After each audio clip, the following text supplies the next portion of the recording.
नमस्कार विद्यार्थी मित्रांनो, मी फुलमाळी सर स्पार्क टेक्निकल अकॅडमीमध्ये तुमचं स्वागत करतो। तर तुमच्या परीक्षेसाठी आज आपण बघणार आहोत बूस्टर MCQ। कोणते MCQ बघणार आहोत आपण? Booster MCQ। म्हणजे हे MCQ तुम्ही करूनच टाकायचे 100%। हे MCQ तुम्हाला परीक्षेमध्ये येणार आहे। तर सर्व MCQ व्यवस्थित करायचे। मी जे काय सांगतोय ते व्यवस्थित नोट डाऊन करून घ्यायचंय। वही आणि पेन घेऊन बसायचं आहे। मी सांगितलं हे नोट डाऊन करून घ्या, तर ते नोट डाऊन करून घ्यायचं आहे। मी जे सांगतोय तितकं व्यवस्थित करायचं। 100% तुम्हाला 50 पैकी तुमच्या परीक्षेमध्ये 45 क्वेश्चन हमखास परीक्षेमध्ये टेक्निकलचे एकदम करेक्ट येतील। तर इथं आता आपण बघणार आहोत बूस्टर MCQ। आता याला आपण बूस्टर MCQ का म्हटलेलो आहे? कारण तुमच्यासाठी हे स्पेशल जसे बूस्टर व्हिडिओ लेक्चर घेऊन आलो होतो मी, तसं इथे मी बूस्टर MCQ तुमच्यासाठी घेऊन आलेलो आहे, जे की परीक्षेमध्ये विचारल्या जाऊ शकतात तुम्हाला। तर आता बघा, इथं त्यांनी पहिलाच क्वेश्चन इथं विचारलेला आहे। काय आहे पहिला क्वेश्चन? Unit of resistance. म्हणजे इथं तुम्हाला सांगितलेले त्यांनी की रेजिस्टन्सचं एकक कोणते, रोधाचे एकक कोणते। तर इथं एकक विचारलेलं आहे तुम्हाला। तर सर्व विद्यार्थ्यांनी काय करायचं आहे, आता वही आणि पेन घेऊन बसलेला आहात तुम्ही। म्हणजे असं लिहायचं एकक, एकक 2 प्रश्न। म्हणजे एककवर तुम्हाला 2 प्रश्न 100% परीक्षेमध्ये विचारले जाणार आहे। त्याच्यामुळे इथं असं लिहितोय मी एकक।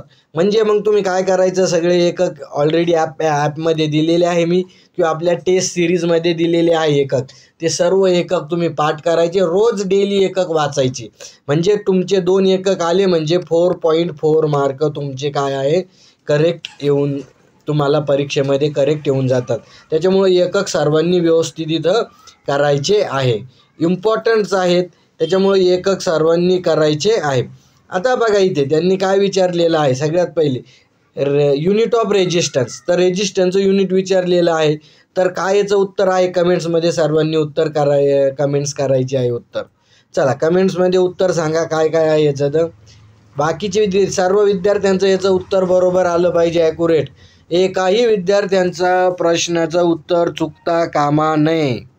चला गुड। आता हे बघा, ओहम आणि महो हे जे 2 एकक आहे, हे कशाचे आहे? तर हे एकक पहिलं म्हणजे कंडक्टन्स, नंतर ससेप्टन्स आणि ॲडमिटन्स, ह्या तिन्हीचे एकक जे आहे, तर हे महो आणि सिमेन्स एकक आहे। आता ओहम एकक कशाचं आहे बघा, तर ओहम एकक आहे रेजिस्टन्सचं, नंतर रिॲक्टन्सचं आणि इम्पिडन्सचं, याचे हे एकक आहे। नंतर हेनरी एकक, तर हेनरी कशाचं एकक आहे? चला सांगा, तर हे कंडक्टन्सचं आहे, कंडक्टन्स, कंडक्टन्स L। नंतर कुलम, कुलम कशाचं एकक आहे? तर हे चार्जचं एकक आहे। तर अशा प्रकारे बघा, तुम्हाला किती गोष्टीचे एकक कळाले इथं। कंडक्टन्सचा एकक कळाला, ससेप्टन्सचा कळाला, ॲडमिटन्सचा कळाला। इथे ओहम एकक कशाचा आहे? रेजिस्टन्सचा आहे, रिॲक्टन्सचा आहे आणि इम्पिडन्सचा आहे। तर असे एकक व्यवस्थित पाठ करायचे आणि अभ्यास करायचा। सर्वांनी लिहून घ्यायचं आहे की एकक हे पाठ करायचे आहे। असे सर्व एकक वही आणि पेन्सिल घेऊन बसलेले असन तर असं लिहून घ्यायचं, एकक 2 प्रश्न। चला 2 प्रश्न फिक्स झालेले आहे तुमचे। आता असं गृहीत धरतो एकक तुम्ही पाठ करून टाकले, 2 प्रश्न तुमचे 100% फिक्स झाले। चला नेक्स्ट क्वेश्चन। चला नेक्स्ट क्वेश्चन वाचा आणि प्रश्नाचं उत्तर द्या। Identify the tools. म्हणजे हे जे डायग्राममध्ये दिलेला आहे हा टूल कोणता आहे त्यांनी विचारलेला आहे, कोणता टूल आहे हा? तर आणि ऑप्शन दिलेले आहे, side cutting plier, long nose plier, pincer, नंतर फ्लॅट नोज प्लायर आणि कॉम्बिनेशन प्लायर। त्याच्यातलं करेक्ट ॲन्सर बघायचं आहे तुम्ही। तर करेक्ट ॲन्सर काय आहे याचं? तर करेक्ट ॲन्सर आहे याचं साईड कटिंग प्लायर। काय आहे? Side cutting plier. सर्वांनी कमेंट्समध्ये उत्तर द्या। चला साईड कटिंग प्लायर। आता आणि फायनली आपण बघू तुमचे किती क्वेश्चन बरोबर येतात। तर साईड कटिंग प्लायर, तर आता मी सांगितलं आहे की टूल्सवर तुम्हाला असं लिहायचं टूल्स आणि तिथं लिहायचा एक प्रश्न। म्हणजे टूल्सवर एक प्रश्न विचारणार तुम्हाला। म्हणजे याच्यावर तुमचा प्लायर असो, स्पॅनर असो, हॅमर असो, किंवा मग फाईल असो, हे जे आहे ते सर्व टूल्स, ह्या टूल्सवर तुम्हाला एक क्वेश्चन 100% परीक्षेमध्ये विचारल्या जाणार आहे. तर याचं करेक्ट आहे साईड कटिंग प्लायर. यालाच अजून आपण डायगोनल प्लायर म्हणतो, त्याच्यामुळं कन्फ्यूज व्हायचं नाही. डायगोनल प्लायर काय आहे? डायगोनल प्लायर, हे तुम्ही लक्षात ठेवायचं तिथे. याला 2 नावं आहेत. तर असे पहिले 2 आणि हा एक 3, असे 3 प्रश्न तुमचे कन्फर्म होऊन जातात. असे 3 प्रश्न म्हणजे तुमचे 3 प्रश्न म्हणजे किती? तर 6.6 मार्क इथं फिक्स झालेले आहे तुमचे. मी सांगतोय तेच करायचं. आता हे बूस्टर MCQ काय म्हटलो मी तुम्हाला, की मी जे सांगतोय ते करायचं, ते तुम्हाला 100% परीक्षेमध्ये येणार. 3 प्रश्न तुमचे फिक्स झालेले आहे इथे. आता आपण टूल्सबद्दल थोडी पुन्हा माहिती बघून घेऊ टूल्सबद्दल. तर इथं हा क्वेश्चन इथं दिलाय, त्या टूलची हेच आहे ते की साईड कटिंग प्लायर. इथं काय दिलेलं आहे त्यांनी? साईड कटिंग प्लायर म्हणलेलं आहे याला, आणि तिकडे काय म्हणलं होतं त्याला? Diagonal plier.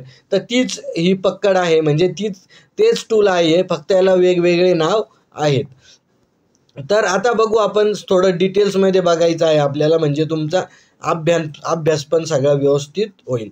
तर बघा आता इथे त्यांनी काय सांगितलेलं आहे इथे, तर इथं साईड कटिंग प्लायर कोणती आहे? साईड कटिंग प्लायर तर आपण ऑलरेडी पहिले बघितलं आहे, त्याची डायग्रामसुद्धा बघितली, ही side cutting प्लायरची diagram.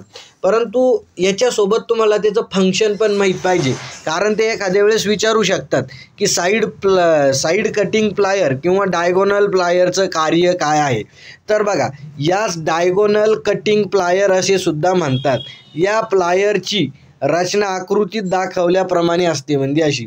Bureau of Indian standard 4378 नुसार या प्लायर्स 100 mm ते 150 mm लांबीच्या असतात. या प्लायरचा उपयोग इम्पॉर्टंट, आता हे ते पहिलं जाऊ द्या, परंतु इम्पॉर्टंट काय इथं? ह्या प्लायरचा उपयोग कशासाठी आहे? तर इन्सुलेशन काढण्यासाठी, ॲल्युमिनियम व कॉपरच्या 4 mm पेक्षा कमी व्यास असलेल्या बारीक तारा कापण्यासाठी केला जातो. मग इथं तुम्हाला असा सुद्धा प्रश्न विचारला जाऊ शकतो की साईड कटिंग प्लायरचं कार्य सांगा. तर साईड कटिंग प्लायरचं कार्य काय आहे? इन्सुलेशन काढण्यासाठी व 4 mm पेक्षा कमी व्यासच्या असलेल्या तारा कापण्यासाठी तिथं याचा उपयोग केला जातो. आलं लक्षात तुमच्या साईड कटिंग प्लायर. आता दुसरी प्लायर बघा, इथं आकृतीत दाखवलेली ओळखा कोणती आहे? तर ही आहे कॉम्बिनेशन प्लायर. काय आहे? कॉम्बिनेशन. तर कॉम्बिनेशन का? कारण कॉम्बिनेशन म्हणजे भरपूर कामं करू शकते. तर ह्या प्लायरची रचना आकृतीत दाखवल्याप्रमाणे असते. ही फोर्ड स्टील पासून बनवलेली असते व लेगवर इन्सुलेशन चढवलेले असते. म्हणजे हे त्यांना म्हणायचं आहे की हे इन्सुलेशन चढवलेलं असतं, ते सर्वच प्लायवर चढवलेलं असतं, कारण आपल्याला शॉक लागू नये म्हणून. आता इम्पॉर्टंट या ताराबद्दल, या प्लायरचा उपयोग पाईप कटर, तारांना पीळ देण्यासाठी, तारा तोडण्यासाठी, तारांना इच्छेनुसार वाकवण्यासाठी, छोटे नट खोलण्यासाठी, बसवण्यासाठी. एकच प्लायरने अशी अनेक gripping surface side cutting plier म्हणून या प्लायरला कॉम्बिनेशन प्लायर म्हणतात. म्हणजे अशी भरपूर कामं केली जातात यानं. इन्सुलेशन काढणे, तारा कट करणे, नट खोलणे, बसवणे, ही सगळी कामं एकाच प्लायरनं केली जातात, म्हणून ह्या प्लायरला कॉम्बिनेशन प्लायर असे म्हटल्या जातं. इम्पॉर्टंट आहे, आणि हीच प्लायर आपण शक्यतो वापरतो.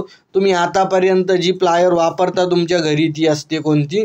तर ही आहे कॉम्बिनेशन प्लायर. चला नेक्स्ट प्लायर बघून घेऊ आपण, म्हणजे तुम्हाला टेन्शन राहणार नाही. Flat nose plier. Flat nose plier म्हणजे काय? तर ह्या प्लायरची नोज काय आहे? फ्लॅट आहे. काय आहे? फ्लॅट आहे. मग आता ही डायग्राम आली तर तुम्हाला ओळखता आली पाहिजे. आणि आता बघा, या प्लायरची रचना आकृत दाखवल्याप्रमाणे असते. ब्युरो ऑफ इंडियन स्टँडर्ड 1552 नुसार प्लायर्स 10 mm ते 150 mm आणि 200 mm लांबीच्या असतात. या प्लायरचा उपयोग छोटे छोटे नट काढण्यासाठी व बसवण्यासाठी, पातळ पत्राला वाकून आकार देण्यासाठी व तारांना पीळ देण्यासाठी केला जातो. त्याच्यामुळं हे फ्लाईट तुम्हाला असं पण विचारलं जाऊ शकतं की फ्लाईट नोज प्लायरचा उपयोग कुठे केला जातो. तर हे तुम्हाला याचा उपयोग माहीत पाहिजे जो आपण इथं बघितलेला आहे. चला नेक्स्ट क्वेश्चन तुमच्यासाठी इम्पॉर्टंट आहे बघा. Long nose plier. Long nose plier म्हणजे काय? ही आहे लॉंग नोज प्लायरची डायग्राम. कोणती आहे? ही आहे लॉंग नोज प्लायरची डायग्राम. मग याचे जे नाक आहे म्हणजे नोज, लॉंग नोज म्हणजे काय? ह्या शेंडे, ह्या प्लायरच्या शेंडा म्हणजे नाक म्हणू आपण त्याला, तर ते काय आहे? लॉंग आहे. तर याला लॉंग नोज प्लायर म्हणायचं. आणि लॉंग नोज प्लायरचं कार्य बघा, या प्लायरची रचना आकृतीत दाखवल्याप्रमाणे असते. याच स्नीप नोज लॉंग नोज असे सुद्धा म्हणतात. ब्युरो ऑफ इंडियन स्टँडर्डनुसार 56-58 नुसार प्लायर्स 100 mm 150 mm लांबीचे असतात. या प्लायरचा उपयोग अडचणीच्या ठिकाणी, बोटे जिथे पोहोचत नाही अशा ठिकाणी वस्तू पकडून ठेवण्यासाठी केला जातो. तर ही लॉंग नोज प्लायर आहे. जिथं आपला हात पोहोचू शकत नाही, बोटे जाऊ शकत नाही, तिथे ही प्लायर जाते व्यवस्थित. तिचं लॉंग नोज असल्यामुळे तिथं काही वस्तू पकडून ठेवायची असेल तर ही नोज आपण इथं ही लॉंग नोज प्लायर वापरतो. गुड. आता नेक्स्ट जे आहे तर नेक्स्ट बघा इथे राऊंड नोज प्लायर. काय आहे? Round knows plier. या प्लायरची रचना आकृतीत दाखवल्याप्रमाणे असते. ब्युरो ऑफ इंडियन स्टँडर्ड 3568 नुसार 100-150 लांबीचे असतात. या प्लायरचा उपयोग हुक व वेढा देण्यासाठी केला जातो. बघा ही जी आहे कोणती प्लायर आहे? ही राऊंड नोज प्लायर. तर राऊंड नोज प्लायर असल्यामुळं कशासाठी वापरतो आपण? ही प्लायर आपण वापरतो मेन म्हणजे हुक व वेढा देण्यासाठी वापरला जातो. तर हे प्लायर्स वगैरे सुद्धा व्यवस्थित करायचं आहे. बाकीचे राहिलेले टूलसुद्धा तुम्ही व्यवस्थित बघायचे आहे. सुबोधच्या बुकमध्ये किंवा दुसऱ्या बुकमध्ये दिलेले असेल हे व्यवस्थित करायचे. म्हणजे पहिले 2 युनिटचे 2 प्रश्न आणि एक टूल्सचा 1 प्रश्न, म्हणजे असे 3 प्रश्न तुमचे कन्फर्म होऊन जातात. असा लॉजिकली अभ्यास करायचा आहे आपल्याला. ही टेक्निक आपण म्हणतो ना की म्हणजे बूस्टर डोस आपण देतोय, तर हा बूस्टर MCQचा डोस आहे तुम्हाला फायनल. ह्या डोसमुळं, ह्या MCQच्या डोसमुळं तुमचं 100% सिलेक्शन होईल. त्याच्यामुळं व्यवस्थित व्हिडिओ बघा आणि मी जे सांगतोय ते व्यवस्थित करा. चला नेक्स्ट क्वेश्चन काय आहे इथं? Which type of joint use for extending the length of conductor in overhead line. Overhead लाईनमध्ये कोणता आपण कंडक्टर वापरतो, म्हणजे जॉईंट वापरतो कंडक्टरची लांबी वाढवण्यासाठी. आता तुम्ही जे आपले ओव्हरहेड लाईन आहे निवरची एक कंडक्टर आहे, तर याला आपल्याला जॉईंट द्यायचा आहे. काय करायचं आहे? याला जॉईंट द्यायचं आहे आपल्याला. तर काय करायचं जॉईंट देण्यासाठी? तर कोणता जॉईंट वापरायचा कंडक्टरची लांबी वाढवण्यासाठी? तर कमेंट्स करायचे, याचं उत्तर काय असू शकतं तुमचं? तर ब्रिटानिया जॉईंट आपण इथं वापरू शकतो. काय करू शकतो? त्याला ब्रिटानिया जॉईंट वापरू शकतो. वेगवेगळे जॉईंट्स आहेत, व्यवस्थित सर्व जॉईंट्स पाठ करायचे. जॉईंटवर 1 प्रश्न. किती? जॉईंट. तुम्हाला कशावर 1 प्रश्न मिळेल याच्यात? जॉईंटवर सुद्धा 1 प्रश्न येऊ शकतो. म्हणून तुम्ही सगळं व्यवस्थित करायचे. म्हणजे टोटल किती प्रश्न झाले तुमचे? 4. 2 युनिट, 1 तुमचा टूल आणि 1 जॉईंट, असे 4 प्रश्न तुमचे झालेले आहेत. असं आपण आता लॉजिकली अभ्यास करणार आहोत. कुणाला व्हिडिओ शेअर करू नका शक्यतो, कारण आपला हा इम्पॉर्टंट व्हिडिओ आहे. जर शेअर केला तर बाकीचे विद्यार्थी तुमच्या पुढं जातील. त्याच्यामुळं कुणीही कुणाला व्हिडिओ आपल्या क्लासच्या विद्यार्थ्याव्यतिरिक्त दुसरीकडे हा व्हिडिओ जायला नको. ओके. चला आता जॉईंट संदर्भात आपण जर बघितलं तर जॉईंटवर 1 प्रश्न विचारला जातो. म्हणून आपण आता थोडे जॉईंट्सबद्दल माहिती बघू. चला ब्रिटानिया स्ट्रेट जॉईंट. आता ब्रिटानिया जॉईंट काय सांगितलं? Britannia joint is use to connect 2 wire. कशासाठी? 2 wire where there is a need to maintain high tensile strength. Example overhead line. बघा आत्ताच बघितलं आपण की ओव्हरहेड लाईनची लांबी वाढवण्यासाठी आपण कोणता जॉईंट वापरतो इथं? तर ब्रिटानिया स्ट्रेट जॉईंट. बघा इथं काय केलेलं आहे? हा इकडून एक कंडक्टर येतोय आणि हा इकडचा कंडक्टर. तर दोघायला काय केलं आहे आपण असं जॉईंट केलं आहे आणि याला बाइंडिंग वायरनं काय केलं आहे असं बांधून टाकलं आहे. त्याच्यामुळं काय झाले, कंडक्टरची लांबी वाढली आणि जिथं ताण येतो ना तिथं आपण हा जास्त जॉईंट वापरला जातो. तर असं पण विचारलं जाऊ शकतं तुम्हाला की जिथं जास्त ताण येतो, जिथं कंडक्टरवर जास्त ताण येतो तिथं कोणता जॉईंट वापरला जातो, तर तिथं कोणता वापरला जातो, ब्रिटानिया स्ट्रेच जॉईंट. मग आता कोणता जॉईंट, जिथं ताण येत नाही तिथं कोणता जॉईंट वापरला जातो, तर आपण ऑलरेडी बघितलं आहे कोणता जॉईंट बघितले आपण. पिकटाईल जॉईंट, रॅटाईल जॉईंट. कोणते, रॅटाईल जॉईंट. तर हे जॉईंट आपण कुठं वापरतो, तर हे जॉईंट आपण स्विच बोर्डमध्ये वापरतो, जिथं तिथं ताण पडत नाही तर ते जॉईंट इथं आपण वापरत असतो. तर ते सुद्धा तुम्ही लक्षात ठेवायचं, पिकटाईल जॉईंट आणि रॅटाईल जॉईंट. आता टी जॉईंट, तर टी जॉईंट काय सांगितलं यांनी, electrical connection use for joint branch conductor to main conductor where the main conductor continue behind the branch. This type of joint is a use overhead distribution line. मग तुम्हाला जर विचारलं overhead distribution लाईनमध्ये tapping घेण्यासाठी सर्व्हिसची tapping घेण्यासाठी कोणतं joint वापरलं जातं, तर आता हा तुमचा ओव्हरहेड कंडक्टर आहे आणि आपल्याला टॅपिंग घ्यायची, तर इथून आपण काय करू शकतो, टॅपिंग घेऊ शकतो. तर इथं कोणता जॉईंट वापरला जातो आपण, टी जॉईंट. कारण तुम्हाला जॉईंट इम्पॉर्टंट आहेत, तुम्ही विद्युत सहाय्यक होणार आहात, अजून कोणत्या ठिकाणी तुम्ही गव्हर्नमेंटला लागणार आहात, त्याच्यामुळं तुम्हाला हे इम्पॉर्टंट आहेत. तुमचे जे फॉल्ट होणार आहे, तुम्हाला वायर जोडायचं आहे, पोलवर चढायचं आहे, तुम्ही वायरमन आहात, त्याच्यामुळं तुम्हाला हे माहीत पाहिजे की इथं ओव्हरहेडमधून आपल्याला ही ओव्हरहेड लाईन आहे याच्यामधून टॅपिंग घेण्यासाठी तर आपण कोणता जॉईंट वापरतो, तर टी जॉईंट इथं वापरल्या जातं. तर हे लक्षात ठेवायचं तुम्ही. आता वेस्टर्न युनियन जॉईंट, तर वेस्टर्न युनियन जॉईंट संदर्भात बघा, is joint when the connection must be strong enough to support long length for heavy wire. This space use for repair telegram wire. आता बघा हा याच्या प्रकार इथं जो दिलेला वेस्टर्न जॉईंट, तर हा वेस्टर्न जॉईंटची डायग्राम लक्षात ठेवायची तुम्ही, आकृती तिथे. तर हा तुम्हाला आयडेंटिफाय करण्यासाठी तिथं येऊ शकतो. चला नेक्स्ट जॉईंट इथं आता ब्रिटानिया टी जॉईंट. आता याच्यात पहिले आपण ब्रिटानिया स्ट्रेट जॉईंट बघितला, परंतु टी जॉईंट, तर ब्रिटानिया टी जॉईंट म्हणजे काय, तर is overhead line for tapping. आता पहिला हा जो जॉईंट होता जिथं ताण येत होता आणि ओव्हरहेड लाईनची लांबी वाढवायची होती आपल्याला, त्याच्यासाठी ब्रिटानिया स्ट्रेट जॉईंट वापरत होतो आपण.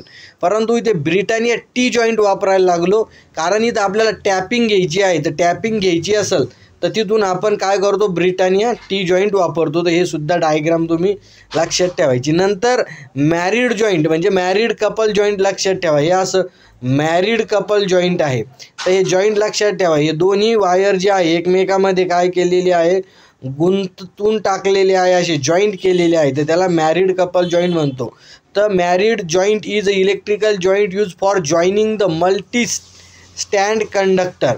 मल्टी स्टँड केबल म्हणजे काय आहे इथं, म्हणजे एका केबलमध्ये भरपूर वायर आहेत किंवा भरपूर कंडक्टर आहेत, तर त्या ठिकाणी आपण हा जॉईंट वापरतो. If wire is unstandard then the interlace with the wire of the other cable and married tangential before the financial being solder. This type of joint used for place where the appreciable electrical conductivity is required along with compactness. The mechanical strength of joint is less. This joint is used for place where the tensile strength is not so more. म्हणजे जिथं जास्त ताण नसेल तशा ठिकाणी आपण काय करतो, हा जॉईंट वापरतो. जिथं का भरपूर कंडक्टर आहे त्याच्यामध्ये, तर तशासाठी आपण हा जॉईंट वापरत असतो इथं. ते जॉईंट व्यवस्थित करून ठेवायचे सर्वांनी.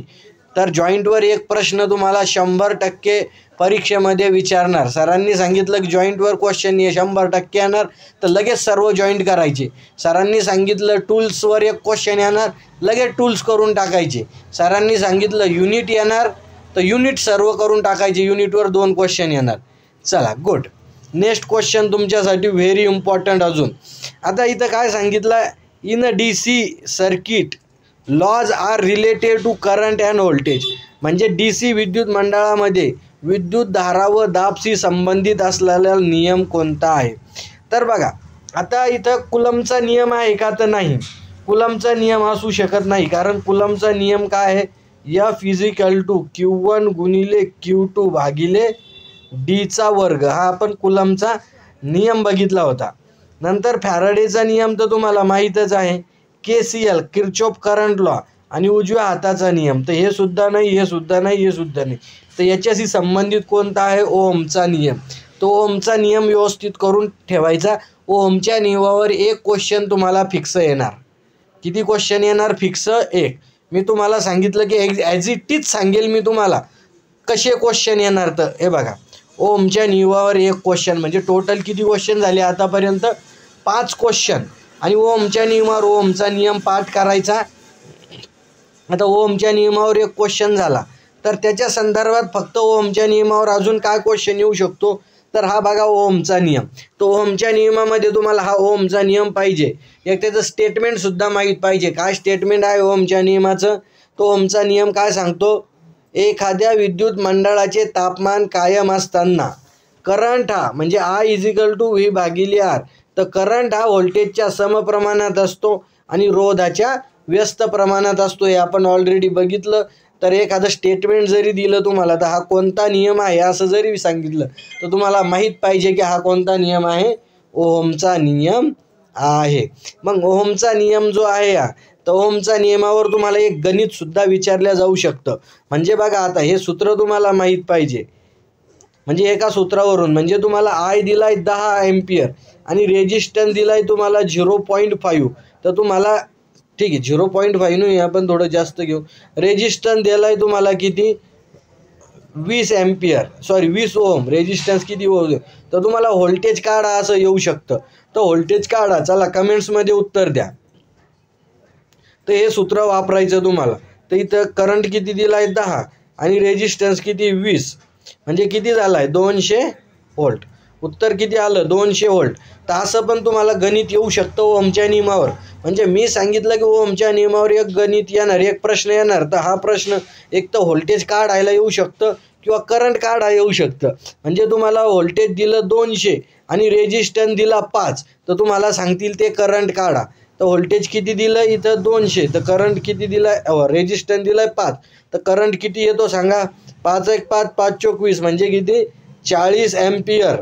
हे व्यवस्थित सॉल्व करायचं तुम्ही. चला आता नेक्स्ट तुम्ही सॉल्व करायचं. रेजिस्टन्स काढायचा आहे, म्हणजे व्होल्टेज दिलं आहे तुम्हाला 200 आणि करंट दिलेला आहे तुम्हाला किती 2. तर रेजिस्टन्स काढा. ते इथं 200 भागिले किती येईल 2. हा हे सूत्र वापरलं इथं, तर किती येतं इथं 100 ओहम. तर असं तिन्ही गोष्टी तुम्हाला इथं काढता आला पाहिजे. नुसतं सरांनी सांगितलं की ओहमचा नियम वर एक गणित येणार, तर हे असं गणित, एखादं गणित येऊ शकतं किंवा एखादं स्टेटमेंट विचारलं जाऊ शकतं. किंवा आत्ता विचारला तुम्हाला क्वेश्चन की करंट आणि व्होल्टेजशी संबंधित असलेला नियम कोणता, तर इतका सोपा प्रश्न पण तुम्हाला परीक्षेत विचारला जाऊ शकतो. तो आहे ओहमचा नियम. ओहम बाबा आपला आलं लक्षात तुमचा. चला गुड. नेक्स्ट क्वेश्चन आता तुम्हाला सांगतोय. ऑलरेडी 5 झाले आणि 6वा क्वेश्चन सिरीज पॅरललवर तुम्हाला एक क्वेश्चन येणार. म्हणजे टोटल किती क्वेश्चन झाले, 6 क्वेश्चन झाले. किती क्वेश्चन झाले, 6 क्वेश्चन झालेले आहेत सिरीज पॅरललवर. आता त्यांनी काय सांगितलेलं आहे, in a parallel circuit 10 ohm, 50 ohm, 60 ohm, 90 ohm आणि 140 ओहम चे रेजिस्टन्स हे पॅरललमध्ये जोडलेले आहे. Than which resistance has a बघायचं इथं मिनिमम करंट फ्लो. म्हणजे असे किती रेजिस्टन्स जोडलेले आहे, जवळपास 5 रेजिस्टन्स आहे. किती रेजिस्टन्स आहे पॅरललमध्ये, 5 रेजिस्टन्स आहे असे. आणि हा आहे कितीचा 10 ओहमचा, हा 50 ओहमचा, हा 60 ओहमचा, हा 90 ओहमचा आणि हा 140 ओहमचा. आणि इथून सप्लाय दिला त्याला आणि त्यांनी सांगितलं इथून करंट वाहतो या.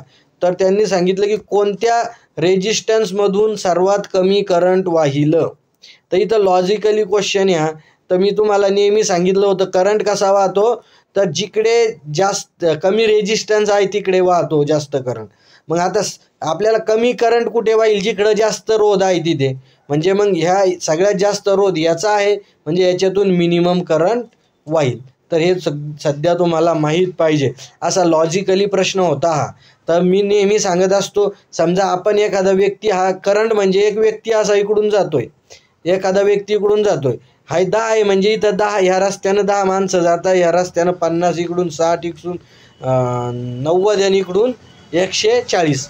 तर मग सगळ्यात कमी कोणत्या, आता ही गाडी इथून येते समजा, करंटची गाडी, तर कोणत्या याच्यातून सर्वात जास्त लवकर जाईल ती, तर इथून जाईल, कारण इकडं ट्रॅफिक कमी आहे त्याला. आणि सगळ्यात कमी कुठून जाईल, तर इथून 140मधून, कारण इथं ट्रॅफिक जास्त आहे. तर असं पण तुम्ही लक्षात ठेवायचं आहे इथे. तर सिरीज पॅरललचं पण तुम्ही व्यवस्थित सॉल्व करायचं आहे. चला नेक्स्ट क्वेश्चन तुमच्यासाठी इथे, व्हेरी इम्पॉर्टंट क्वेश्चन. 6 झाले. 7वा क्वेश्चन, रेजिस्टन्सवर एक क्वेश्चन तुम्हाला 100% परीक्षेला येणार. 7 प्रश्न तुमचे बरोबर आले.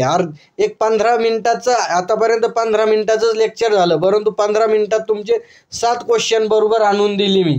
इथं तुम्हाला 7वा क्वेश्चन आहे तुमचा रेजिस्टन्सवर 100% परीक्षेमध्ये विचारल्या जाणार हा क्वेश्चन. तर रेजिस्टन्सवर क्वेश्चन काय विचारल्या जाईल, 7 प्रश्न म्हणजे किती तुमचे, 7 दुने 14, 14 7 म्हणजे जवळपास 15.2 इतके तुमचे मार्क मिळतील तुम्हाला जर 7 क्वेश्चन बरोबर आले तर.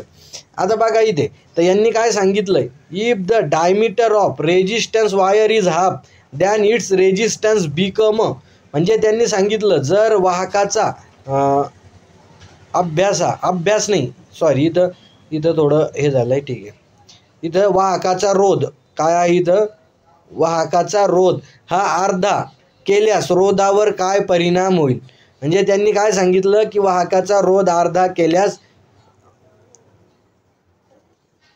जर वाहकाचा, आता इथं त्यांनी काय डायमीटर म्हणलेलं आहे, जर वाहकाचा, एक मिनटं इथं क्वेश्चन थोडं प्रिंट मिस्टेक आहे, त्यांनी इंग्लिशमध्येच वाचू आपण, मराठीत थोडं प्रिंट मिस्टेक आहे. इफ द डायमीटर त्यांनी हाफ केलाय, डायमीटर काय केला, हाफ केलाय, तर रोधावर काय परिणाम होईल, कमेंट्समध्ये उत्तर द्यायचं आहे. याच्यावर तुम्हाला 100% परीक्षेमध्ये क्वेश्चन विचारल्या जाईल. काय काय विचारल्या जाईल मी सांगतो तुम्हाला. तर रोधाचा नियम पाहिजे आपल्याला माहीत, R = ρ/L. म्हणजे इथं बघा, तुम्ही बघू शकता हा नियम. तर जर इथं लांबी वाढली तर रेजिस्टन्स वाढतो, लांबी कमी झाली तर रेजिस्टन्स कमी होतो, क्षेत्रफळ वाढलं तर रेजिस्टन्स काय होतो, कमी होतो, आणि क्षेत्रफळ जर कमी झालं तर रेजिस्टन्स वाढतो, कारण हे इन्व्हर्सली प्रोपोर्शनल आहे. ह्या लेंथ आणि एरिया क्षेत्रफळामध्ये काही प्रॉब्लेम नाही आहे. मग तुम्हाला जर क्वेश्चन विचारला, जर लांबी दुप्पट केली तर रेजिस्टन्स पण काय होईल, दुप्पट होईल. लांबी जर हाफ केली तर रेजिस्टन्स हाफ होईल. क्षेत्रफळ जर दुप्पट केलं तर रेजिस्टन्स काय होईल, हाफ होईल. आणि क्षेत्रफळ जर हाफ केला तर रेजिस्टन्स दुप्पट होईल. हे लक्षात ठेवायचं तुम्ही. म्हणजे असं सुद्धा माहीत असू द्या, रोध हा खालीलपैकी कोणत्या गोष्टीवर अवलंबून आहे, तर कशावर अवलंबून आहे रोध, तर रोध हा लांबीवर अवलंबून आहे, क्षेत्रफळावर अवलंबून आहे, रेजिस्टिव्हिटीवर अवलंबून आहे, तापमानावर अवलंबून आहे. अजून त्याच्यात तापमान एक ॲड करा, तापमान. ह्या 4 गोष्टीवर रेजिस्टन्स अवलंबून आहे. असा सुद्धा प्रश्न तुम्हाला परीक्षेमध्ये बऱ्याच वेळेस विचारला जातो की रोध हा खालीलपैकी कोणत्या गोष्टीवर अवलंबून आहे. आणि हा ठराविक रोध हा मटेरियलवर अवलंबून आहे, तर ते लक्षात ठेवायचं. तर आता त्यांनी इथं डायमीटर विचारला आहे, तर इथं काय आहे, R आता इथं काय आहे, ρ/L. तर ए म्हणजे काय, तर ए म्हणजे आपला सर्कल कसा असतो, ए म्हणजे क्षेत्रफळ, ए म्हणजे एरिया, आणि एरिया म्हणजे क्षेत्रफळ, आणि क्षेत्रफळ कसं आहे, आपला कंडक्टर गोल असतो म्हणजे वर्तुळाचं क्षेत्रफळ. वर्तुळाचं क्षेत्रफळ काय, πr². अजून काय लिहू शकतो आपण, ρ काय आहे, 4πd² भागिले काय इथं 4. मग आता इथं जर त्रिज्या विचारली म्हणजे रेडियस विचारली आणि डायमीटर विचारला, काय विचारला इथं, डायमीटर विचारला तर सरळ सरळ यांचा वर्ग असल्यामुळे इथं रेजिस्टन्स सोबत 4 पटीचा संबंध लावायचा. मग इथं त्यांनी काय सांगितलं, डायमीटर म्हटलेलं आहे म्हणजे डीचा वर्ग आहे म्हणजे 4 पटीचा संबंध लावायचा आहे आपल्याला. आता हाफ वायरचा रेजिस्टन्स हाफ केलेला आहे. हाफ म्हणजे काय केलं आहे, हा डायमीटर इथं काय केलेला आहे, हाफ केलेला आहे. तर हे काय रेजिस्टन्स वाढणार आहे पण किती पट, 4 पट वाढणार आहे. मग 4 पट वाढेल कुठं दिलेलं आहे ऑप्शनमध्ये, इन्क्रीज 4 टाईम. हे बघा 1 नंबरलाच दिलेलं आहे इन्क्रीज 4 टाईम म्हणजे 4 पटीने हा वाढणार आहे. हे इम्पॉर्टंट होतं त्याच्यामुळे आपण थोडं डिटेल्समध्ये घेतलं याला. याच्यावर कन्फर्म एक प्रश्न विचारला जाणार, याच्यावर एक प्रश्न कन्फर्म विचारला जाणार तुम्हाला. आलं लक्षात तुमच्या. तर हे इम्पॉर्टंट आहे, लक्षात ठेवायचा. हा रेजिस्टन्सचा नियम तुम्हाला ρL/A जर तुम्ही पाठ ठेवला तर तुम्ही इझिली तो क्वेश्चन सॉल्व करू शकता.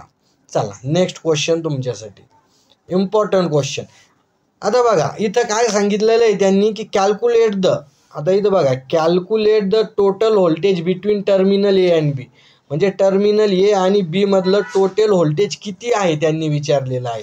तर इथं 3 बॅटऱ्या सिरीजमध्ये जोडलेल्या आहे. पहिली बॅटरी पॉझिटिव्ह इकडं आहे, एक निगेटिव्ह असं आहे, नंतर एक निगेटिव्ह आहे मग पॉझिटिव्ह आहे, नंतर एक पॉझिटिव्ह आहे आणि एक निगेटिव्ह आहे, म्हणजे असं दिलेलं आहे. हे 5 व्होल्ट आहे, 5 व्होल्ट आहे, 5 व्होल्ट आहे. मग नेहमी जर पॉझिटिव्हला बघा इकडून पॉझिटिव्ह इकडून निगेटिव्ह, तर याच्या जर पॉझिटिव्हला इकडून पॉझिटिव्ह आणि हा निगेटिव्ह, तर याला इथं जे जोडलेलं पाहिजे इकडून पॉझिटिव्ह जोडलेलं पाहिजे, म्हणजे याच्या निगेटिव्हला पॉझिटिव्ह पाहिजे आणि इकडून निगेटिव्ह पाहिजे, तर त्यावेळेस ती काय होते, ॲड होते. तर त्याच्यामुळं इथं जर बघितलं आपण तर ह्या 3 बॅटरी सिरीजमध्ये आहे.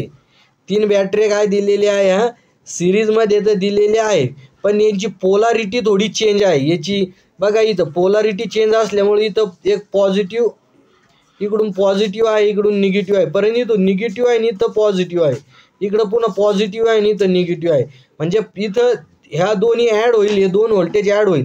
5 आणि 5 किती होईल, 10.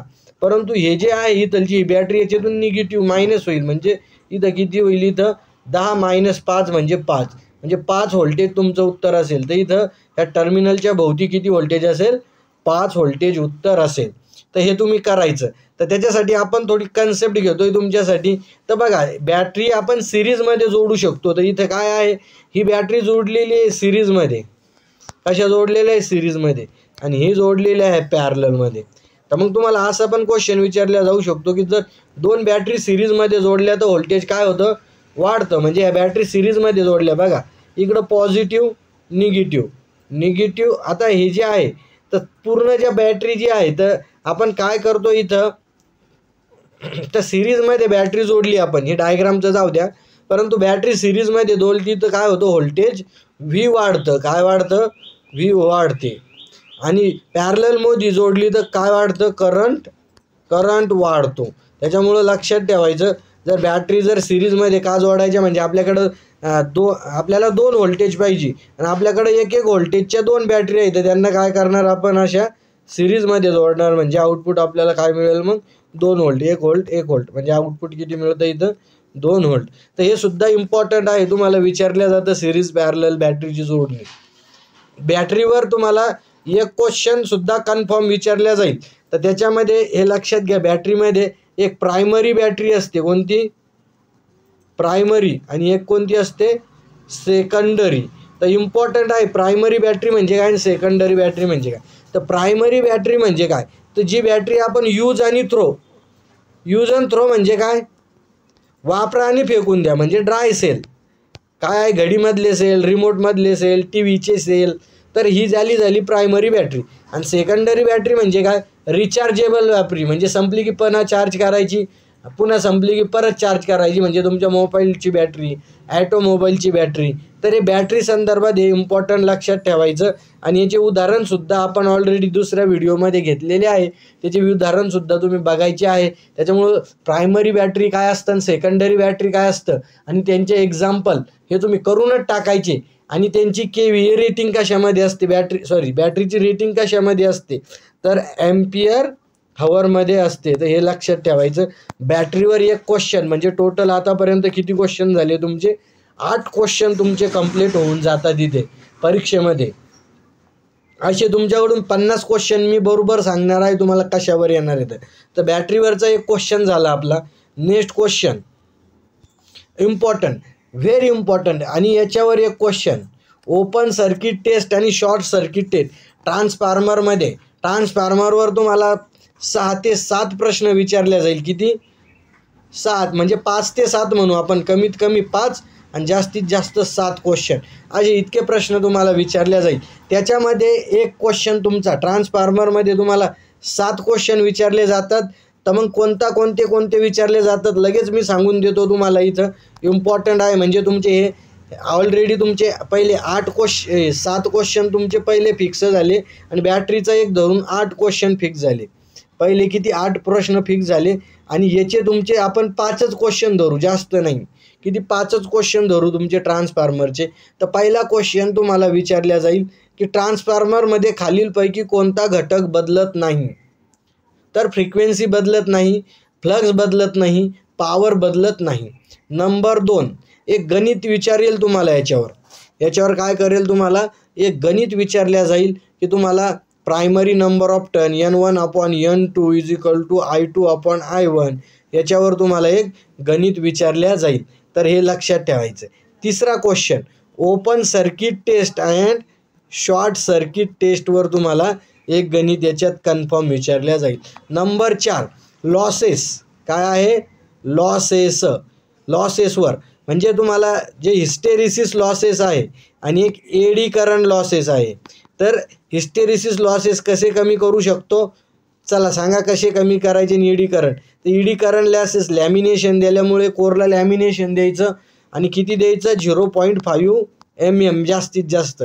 आणि याच्यासाठी कोर कोणत्या मटेरियलची वापरायची हिस्टेरिसिस लॉस कमी करण्यासाठी? तर ती कोर वापरायची सिलिकॉन स्टीलची कोर वापरायची. झाले 4 प्रश्न तुमचे. अजून 5वा प्रश्न जो आहे याच्यावरचा तुमचा, याच्यावर बकॉज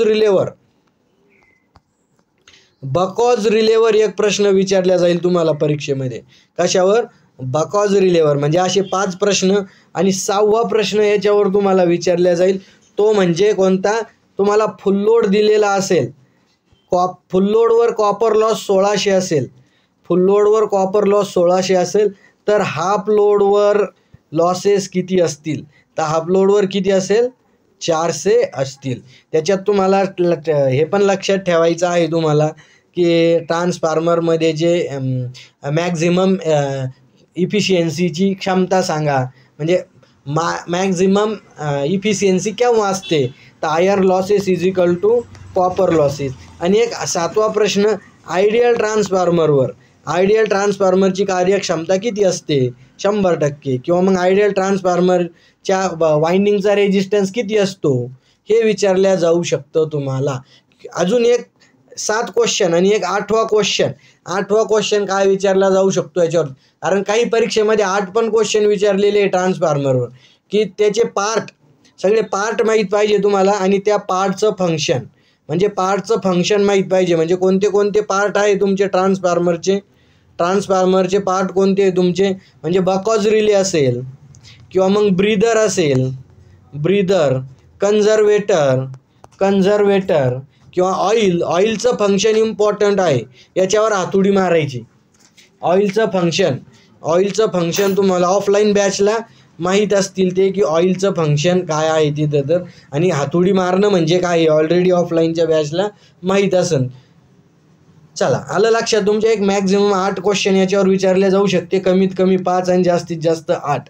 तर आपण 5च धरले याच्यावर. तर तुमचे आतापर्यंत अर्ध्या तासात किती क्वेश्चन झाले?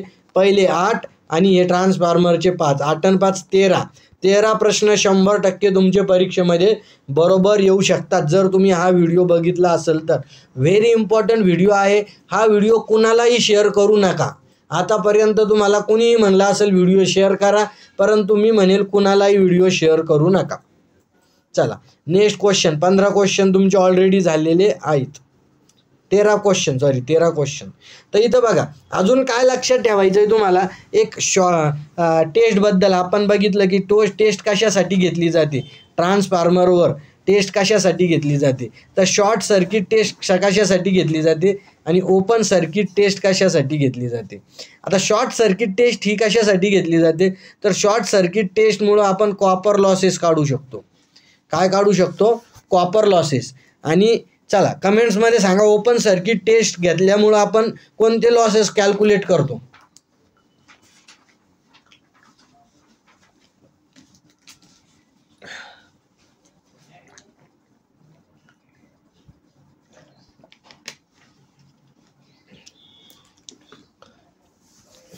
तर बघा ओपन सर्किट टेस्टमुळं आपण काय करतो, आयर्न लॉसेस कॅल्क्युलेट करतो. ह्या दोन्हीपैकी एक प्रश्न मी सांगितलेला आहे, याच्यावर हातोडी द्यायची ठेवून.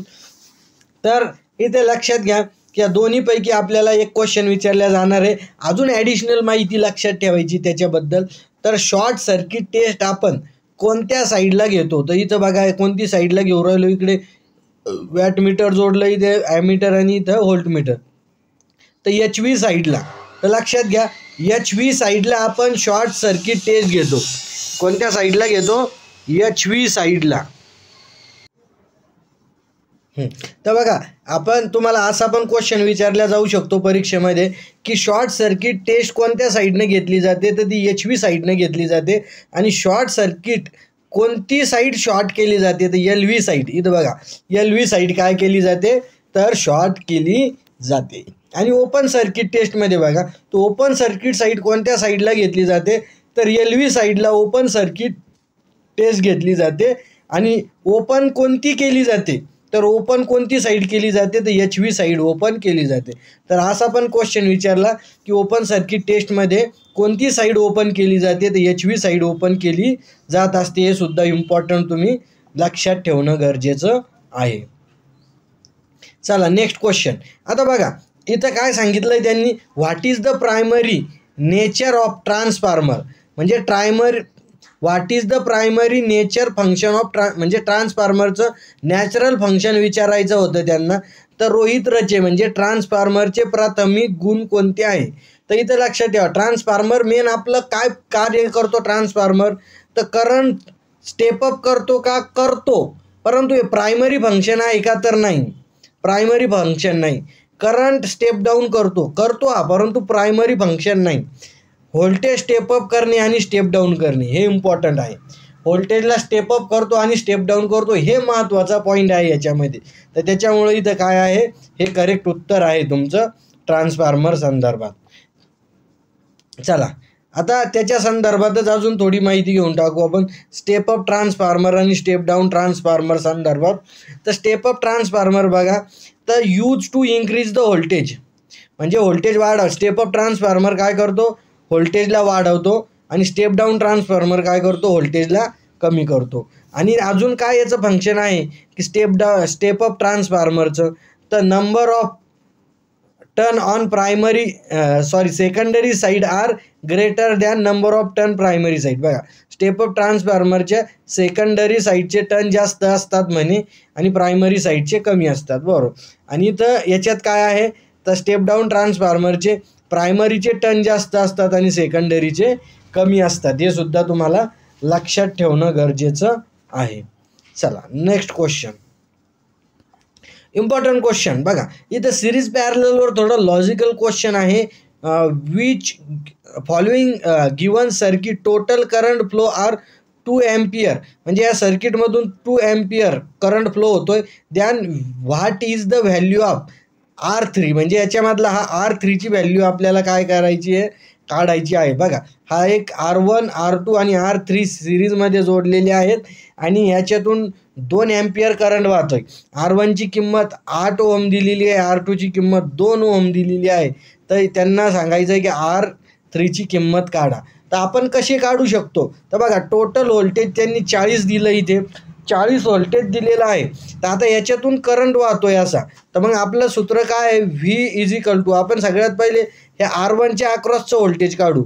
म्हणजे V काय I × R. तर I किती आहे 2 आणि याचा रेजिस्टन्स किती R1चा, तर 8. म्हणजे किती होतात सर्व 16. काय आहे 16 व्होल्ट. म्हणजे इथं किती व्होल्टेज आहे, 16 व्होल्टेज आहे. इथं किती व्होल्टेज आलं 16. आणि मग इथं किती येईल, तर इथं ह्या R2च्या अक्रॉस तर 2 गुणिले 2 म्हणजे किती 4, किती व्होल्टेज येईल 4, 16 आणि 4 किती होतात 20, टोटल व्होल्टेज किती आहे 40. तर मग इथं 16 आणि इथं 4 20, तर मग राहिलेलं व्होल्टेज ह्या R3च्या अक्रॉस येईल. तर आता R3च्या अक्रॉस व्होल्टेज किती आहे 20, तर मग 20 बरोबर I गुणिले R.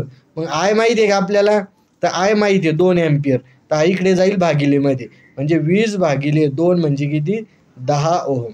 म्हणजे हा रेजिस्टन्स किती आला 10 ओहम रेजिस्टन्स आलं. म्हणजे याचं उत्तर 10 ओहम आहे, म्हणजे 3 नंबरचं उत्तर आहे याचं. तर इथं असा पण क्वेश्चन तुम्हाला विचारला जाऊ शकतो. एखादा कॉम्प्लिकेटेड क्वेश्चन असतो तर ते तुम्हाला तिथं आलं पाहिजे. ज्या विद्यार्थ्यांचा चांगला अभ्यास झालेला आहे ते विद्यार्थी इथं व्यवस्थित याला सॉल्व करू शकतात. आलं लक्षात तुमच्या. चला नेक्स्ट क्वेश्चन, इम्पॉर्टंट व्हिडिओ आहे, आज किती वेळ लागू द्या, इम्पॉर्टंट व्हिडिओ आहे तुम्हाला, बूस्टर व्हिडिओ, त्याच्यामुळं इथं आपण सांगितलेलं आहे. आणि ज्या विद्यार्थ्यांना हा व्हिडिओ लागत असतील किंवा मग ज्यांना अभ्यास करायचा असतील, बूस्टर MCQ पाहिजे असतील, त्यांनी टेस्ट सिरीज वगैरे परचेस करा, किंवा आपला बूस्टर डोस आहे तो बूस्टर डोस ऑनलाईनचा तुम्ही परचेस करू शकता. आतापर्यंत आपले किती क्वेश्चन करेक्ट झाले होते, 13 क्वेश्चन आले होते आपले करेक्ट. चला 13 क्वेश्चन. आता नेक्स्ट क्वेश्चन बघा, इम्पॉर्टंट. आता DC जनरेटरवर सुद्धा तुम्हाला काय एक गणित विचारल्या जात असतं, किंवा एक फॉर्म्युला, DC जनरेटरचे सूत्र सांगा. तर DC जनरेटरचं सूत्र, आता याचं सूत्र जे आहे तर इथं काय दिलेलं आहे, तर EG इज इक्वल टू, म्हणजे जनरेटेड EMF बरोबर P∅N/Z अपॉन 60A. काय आहे P∅N/Z अपॉन 60A. तर हे सूत्र आहे याचं. हे सूत्र व्यवस्थित तुम्हाला पाठ करायचं सांगितलं होतं. थोड्या किमती असे वेगवेगळे चेंजेस करून देतात ते, त्याच्यामुळं बघायचं याच्यातलं कोणतं करेक्ट आहे. तर कुठे आहे बघा, P∅N/Z अपॉन 60A, 3 नंबरचं उत्तर बघा इथं, हे करेक्ट आहे इथं, P∅N/Z अपॉन 60A. चला गुड. आता जनरेटरसुद्धा, जनरेटरमध्ये पण व्यवस्थित करायचं. जनरेटरवर तुम्हाला जवळपास जनरेटरवर तुम्हाला 3 क्वेश्चन विचारले, नाही 3 नाही 2 जनरेटरवर तुम्हाला 2 प्रश्न विचारले जातील, आणि मोटरवर सुद्धा 2 प्रश्न विचारले जातील. आणि अजून याच्यात एक ॲडिशनल राहिलेला पार्ट, म्हणजे असे एक, म्हणजे टोटल 5 प्रश्न DC मोटरवर तुम्हाला जवळपास 5 प्रश्न विचारले जातील, 5 ते 7 पर्यंत, कधी कधी जास्त पण विचारले जातात ते. तर एक सूत्र तुम्ही हे व्यवस्थित करायचं. पुढं अजून काय प्रश्न विचारला जातो ते बघू आपण. आता इथं जनरेटेड EMF, तर हेच सूत्र आहे इथं, हे झालं जनरेटेड EMFचं सूत्र, P∅N/Z अपॉन 60A. तर हा इझी म्हणतो आपण याला, जनरेटेड EMF. परंतु DC मोटरमध्ये त्याला EB म्हणतो आपण, बॅक EMF. काय म्हणतो, बॅक EMF. सूत्र एकच आहे, फक्त त्याला EB इज इक्वल टू काय म्हणतो, P∅N/Z अपॉन 60A, तेच सूत्र, परंतु त्याला आपण काय म्हणतो तिथं, बॅक EMF म्हणतो. इम्पॉर्टंट आहे, हे व्यवस्थित तुम्ही करायचे दोन्ही सूत्र. चला नेक्स्ट क्वेश्चन, इथं मोटरवर क्वेश्चन दिलेला आहे. इंडक्शन मोटरवर तुम्हाला जवळपास 1 2 3 क्वेश्चन विचारले जाऊ शकतात. इंडक्शन मोटरवर 3, म्हणजे आपण पहिले बघितले 13 झाले होते आपले, 13, आणि DC जनरेटरचे जवळपास 5 ते 6 क्वेश्चन. आपण 6 क्वेश्चन पकडू, म्हणजे 13 आणि 6 19, आणि इंडक्शन मोटरचे 3 म्हणजे असे 22, किती होऊन जातात 22. तर काय काय प्रश्न विचारला जातो तुम्हाला ऑलरेडी आपण बघितलं. What is mean by synchronous speed, synchronous speed म्हणजे काय हे तुम्हाला माहीत पाहिजे. तर सिंक्रोनस स्पीड म्हणजे काय इथं त्यांनी विचारलेलं आहे. तर NS बरोबर तुम्हाला माहिती आहे 120 F/P, याच्यावर तुम्हाला कन्फर्म इथं तुम्हाला स्पीड काढा येऊ शकतं, किंवा फ्रिक्वेन्सी काढा, किंवा पोल काढा, असं काही येऊ शकतं तिन्हीपैकी. त्याच्यामुळं हे व्यवस्थित करायचं आहे. ऑलरेडी आपण याची प्रॅक्टिस घेतलेली आहे. ज्यांची प्रॅक्टिस बाकी असेल तर त्यांनी प्रॅक्टिस करायची. कन्फर्म याच्यावर प्रश्न तुम्हाला विचारला जाणार, सिंक्रोनस स्पीड काढा म्हणून. अजून एक स्लिप काढा, याच्यावर एक प्रश्न विचारला जाणार तुम्हाला परीक्षेमध्ये. आणि अजून स्टार्टिंगला स्लिप किती असते, तर 1 असते, हे सुद्धा तुम्ही लक्षात ठेवायचं आहे. आणि अजून कशावर? 2 स्क्वेरल केज मोटर. कोणती मोटर? स्क्वेरल केज मोटरचा टॉर्क आणि स्लिप रिंग मोटरचा टॉर्क, याच्यावर ह्या दोन्हीवर एक क्वेश्चन विचारला जाणार आणि त्याचे ॲप्लिकेशन. स्क्वेरल केज मोटर कुठं वापरल्या जाते, स्लिप रिंग मोटर कुठं वापरल्या जाते, ते ऑलरेडी आपण बरंच घेतलेलं आहे. बूस्टर डोसमध्ये सुद्धा घेतलेलं आहे, तुम्ही इथं बघायचं आहे. आता हा क्वेश्चन बघू आपण. त्यांनी काय सांगितलेलं आहे की क्वेश्चन थोडा 3 फेज इंडक्शन मोटरची नो लोड स्पीड दिली त्यांनी 1,500. नो लोड स्पीड 1,500 आहे आणि फुल लोड स्पीड किती आहे? तर फुल लोड स्पीड 950 दिलेली आहे त्यांनी. तर इथं त्यांनी थोडा क्वेश्चन हा जो विचारला आहे तर याचं काय सांगितलं आहे त्यांनी की यांची सिंक्रोनस स्पीड काढा. पोल काढा सांगितलं त्यांनी. पोल काढा. तर पोल तर सगळ्यात पाहिजे आपल्याला याची स्पीड जी आहे तर सिंक्रोनस स्पीड 1800 आहे. मग याची आपल्याला काय काढायची? पोलची संख्या. तर P = काय आहे आपण बघितलं होतं, NS = 120 F/T. तर पोल जर काढायचा आपल्याला तर P इकडे येईल, NS इकडे जाईल, म्हणजे 120 गुणिले F भागिले काय राहील इथं NS राहील. म्हणजे मग तुमच्या लक्षात येईल. इथं बघा हे सूत्र वापरून आपण सॉल्व करू शकतो. तर 120 गुणिले किती आहे इथं 60 भागिले किती इथं 1800, म्हणजे 8 हे 0 0 कॅन्सल, हा 0 0 कॅन्सल. 6 1 6 6 3 18 आणि 3 1 3 3 चौक 12, म्हणजे 4 पोल याचं उत्तर आहे. इथे किती पोल उत्तर आहे? 4 पोल. हे सुद्धा लक्षात ठेवायचं की आपले इंडक्शन मोटरची स्टार्टिंगला स्लिप 1 असते आणि स्लिपचं सूत्रसुद्धा तुम्हाला सांगितलं होतं, त्याच्यावर गणित विचारलं जातं. S = काय दिलेलं आहे इथे? याला भेट दिली का जॉइनिंग यायला? कधी बोलवलं? स्लिप म्हणजे स्लिपचं काढायला सुद्धा विचारलं जातं. तर त्याचं सूत्र माहीत आहे तुम्हाला, NS - N/NS. आणि स्लिपची किंमत नेहमी काय असते? 0 आणि 1च्या मध्ये असू शकते. स्टार्टिंगला स्लिप 1 असते मोटरच्या, परंतु 0 आणि 1च्या मध्ये असू शकते किंमत. आलं लक्षात तुमच्या? चला नेक्स्ट क्वेश्चन बघा. इथे नेक्स्ट क्वेश्चन काय आहे इथे? A 3 phase 50 Hz 4 pole induction motor has rotating at 900 RPM 960 RPM, then calculate the slip of motor. म्हणजे एका 3 फेज इंडक्शन 6 पोल 960 RPM गतीने फिरते तर मोटरची स्लिप काढा. काय काढायचं इथं? स्लिप. तर इथं थोडं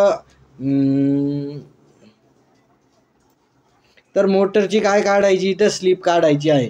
तर सगळ्यात पहिले तुम्हाला सिंक्रोनस स्पीड काढून घ्यायची आहे. NS = 120 F/P. तर 120 इथं 120 गुणिले 60 नाही 50, फ्रिक्वेन्सी किती 50 भागिले किती पोल किती दिले 6 6 1 6 6 2 12 आणि 5 2 किती होतात 10, म्हणजे किती 1000 किती होते 1000 RPM. सिंक्रोनस स्पीड किती झाली? 1000 RPM झाली. तर मग आता आपल्याला स्लिप काढायची आहे. तर जे आपलं स्लिपचं सूत्र आहे तर स्लिपचं सूत्र काय? S = NS - N/NS. आणि इथं काय दिलेलं आहे? NS किती आलं आहे आपलं 1000 मायनस N किती आला 960 दिलेला आहे. आणि इथं काय आहे 1000. वरती किती राहिलं इथे 1000 मधून 960 गेले, किती राहिले 40. 40 भागिले 1000 भाग जातो का? नाही, म्हणून दिला पॉईंट. पुन्हा भाग जात नाही, पुन्हा दिला पॉईंट, म्हणजे 0.04. म्हणजे 4 नंबरचा ऑप्शन करेक्ट आहे तुमचा. इथं तुमच्याकडून तुम्हाला व्यवस्थित कॅल्क्युलेशन पण आलं पाहिजे, नाही तर इथं 0.04 आहे आणि इथं 0.4 आहे. याच्यात जर मिस्टेक झाली तुमच्याकडून तर तुमच्याकडून हुकू शकतं. त्याच्यामुळे 0.04 उत्तर इथं करेक्ट आहे. इतकी त्याची स्लिप आलेली आहे. चला नेक्स्ट क्वेश्चन तुमच्यासाठी इथं स्क्रीनवर दिलेला आहे. चला याचं उत्तर आता तुम्ही काढायचं आहे. इम्पॉर्टंट असा क्वेश्चन विचारला जातो परीक्षेमध्ये. IMP बघा. हीटर विचारू शकतात, शेगडी देईल तुम्हाला, लॅम्प देईल, काही देऊ शकतात. परंतु इथं हीटर दिलेलं आहे. अ heater has a rating 600 watt, work as a 6 hour, than calculate the total unit consume. म्हणजे 600 वॅट रेटिंग असलेला हीटर 6 तास वापर केल्यास किती युनिट खर्च होईल. तर ऊर्जेचं सूत्र तर E = काय आहे, P × T. म्हणजे P किती दिलेली, पॉवर म्हणजे काय किती 600 वॅट, तर 600 × T म्हणजे किती टाईम 6 तास, म्हणजे 6 36 म्हणजे 3600. परंतु इथं आपल्याला काय युनिटमध्ये काढायचं आहे. आता तर युनिटमध्ये काढायचं तर याला काय करायचं 1000 भागायचं म्हणजे 3.6 युनिट. किती 3.6 युनिट उत्तर असेल. तर कुठं दिलेलं आहे इथं ऑप्शन 2 3.6 युनिट. इम्पॉर्टंट आहे, हे नेहमी परीक्षेला विचारल्या जातं. हे सुद्धा बेसिकचे तुम्हाला 10-12 प्रश्न विचारले जातात, म्हणून हे बेसिकचं व्यवस्थित करायचं आहे तुम्हाला. नेक्स्ट क्वेश्चन, चला नेक्स्ट क्वेश्चन काय आहे. नेक्स्ट क्वेश्चन काही फुल फॉर्म आहेत. फुल फॉर्म इथं विचारला त्यांनी. फुल फॉर्म ऑफ IDMT. IDMT काय, IDMTचा फुल फॉर्म तर याचा आहे इनव्हर्स डिफिनाइट मिनिमम टाईम. तर कुठं इनव्हर्स डिफिनाइट मिनिमम टाईम, तर 2 नंबरचं उत्तर आहे इनव्हर्स डिफिनाइट मिनिमम टाईम. याच्यासोबत तुम्हाला स्काडा SCADA स्काडाचा फुल फॉर्म, PLCचा फुल फॉर्म. स्काडा म्हणजे काय, सुपरवायझरी कंट्रोल अँड डेटा अक्वायझिशन, हे तुम्ही लक्षात ठेवायचं. PLC म्हणजे प्रोग्रामेबल लॉजिक कंट्रोल. नंतर PLCC म्हणजे काय, पॉवर लाईन कॅरियर कम्युनिकेशन, हे सुद्धा तुम्ही लक्षात ठेवायचं आहे. नंतर CFL म्हणजे कॉम्पॅक्ट फ्लोरोसन लॅम्प, याचंसुद्धा कधी कधी एखाद्या वेळेस विचारल्या जातं. तर हे इम्पॉर्टंट आहे, याच्यावर नेहमी प्रश्न विचारला जातो PLC आणि स्काडावर. तर हे याचे फुल फॉर्म तुम्ही लक्षात ठेवायची आहे. चला नेक्स्ट क्वेश्चन, व्हेरी इम्पॉर्टंट. याच्यावर नॉन रिन्युएबल एनर्जी सोर्स म्हणजे नॉन कन्व्हेन्शनल एनर्जी सोर्स, एक प्रश्न याच्यावर फिक्स 100% ओळखायला येईल तुम्हाला. काय सांगितलं, खालीलपैकी कोणता पारंपरिक ऊर्जा स्रोत आहे. अपारंपरिक सांगितलं त्यांनी. काय अपारंपरिक, पारंपरिक म्हणजे काय, तर पारंपरिक म्हणजे परंपरेनं वापरले जाणारे, आणि अपारंपरिक म्हणजे आपले आजोबा दादा पंजोबा वापरत होते ते. तर अपारंपरिक म्हणजे कोणते, नवीन आपण जे वापरतोय. तर नवीन कोणते वापरतोय आपण, विंड पॉवर प्लांट. काय याचं उत्तर, विंड पॉवर प्लांट. पहिल्याने आपल्या आजोबाच्या वेळेस काही पवनचक्क्या नव्हत्या, तर आता आपण ह्या पवनचक्क्या वापरायला लागलेलो आहे. त्याच्यामुळे ह्या पवनचक्क्या आता वापरत असल्यामुळे याला आपण नवीन म्हणतो, म्हणजे रिन्युएबल एनर्जी सोर्स असे म्हणतो आपण. तर थोडं डिटेल्समध्ये याची माहिती बघून घेऊ आपण, म्हणजे तुमची कन्सेप्टच क्लिअर होईल.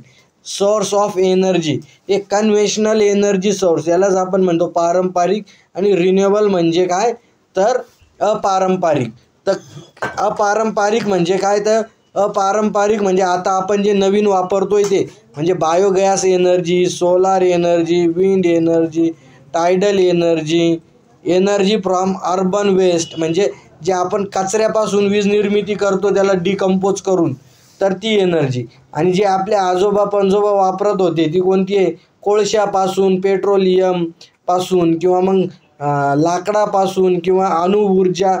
तर हे कोणते आहे, अपारंपरिक. तर ते हे लक्षात ठेवायचं. याच्यात तुम्हाला नेहमी प्रश्न विचारला जातो की कोणता पारंपरिक ऊर्जा स्रोत आहे, अपारंपरिक ऊर्जा स्रोत आहे.